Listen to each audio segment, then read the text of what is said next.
মালদা জেলার সুখদেবপুর এলাকায় ভারত বাংলাদেশ সীমান্তে কাঁটাতারের বেড়া দেওয়া নিয়ে গতকাল বিকেলে ব্যাপক উত্তেজনা সৃষ্টি হয়। কেন্দ্রীয় সরকারের পূর্ত সড়ক বিভাগ এবং বিএসএফ এর সহযোগিতায় সীমান্তে বেড়া দেওয়ার কাজ চলছিল, কিন্তু সেই কাজের প্রতিবাদ জানায় বিজেপি। একটি ছবি সোশ্যাল মিডিয়ায় ভাইরাল হওয়ার পর পরিস্থিতি উত্তপ্ত হয়ে ওঠে।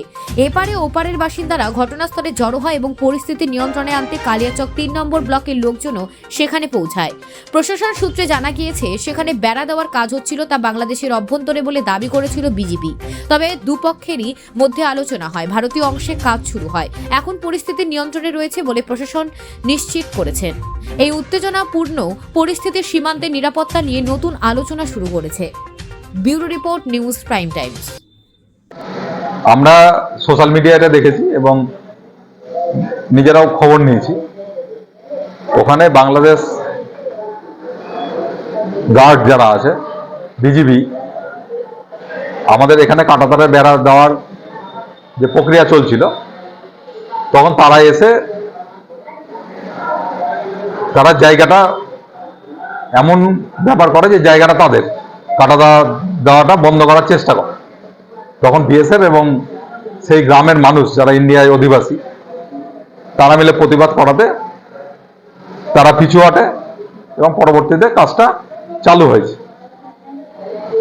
বাংলাদেশের যে সরকার চলছে এবং তার যে এই বিজিবি ফোর্স, এদের যে অসহিষ্ণুতা দেখা যাচ্ছে এবং তারা যেভাবে ইন্ডিয়ার বিদ্বেষ ছড়াচ্ছে, এবং কথায় কথায় যদি এরকম ঘটনা সৃষ্টি হয়, তাহলে এটার থেকে কোনো বড় ঘটনা ঘটবে এটা আমরা নিশ্চিত। কারণ বাংলাদেশ একটা ছোট্ট দেশ, আমরা প্রতিটা দেশের সার্বভৌমত্বকে সম্মান করি, কিন্তু তারা যদি ইন্ডিয়াকে অপমান করার চেষ্টা করে, বিএসএফকে অপমান করার চেষ্টা করে, এদেশের মানুষকে অপমান চেষ্টা করে, দেশের জমি সীমানা নিয়ে গন্ডগোলের সৃষ্টি করে, তাহলে কিন্তু তাদের উপরেও আক্রমণ নেমে আসবে, এটা স্বাভাবিক। তবে ইন্ডিয়া গভর্নমেন্ট এবং আমরা অনেকটাই সহিষ্ণু। আমরা নিজেদের জায়গায় ঠিক রেখে যা যা চুক্তি, আন্তর্জাতিক চুক্তি সমস্ত মেনে আমরা চলার চেষ্টা করি।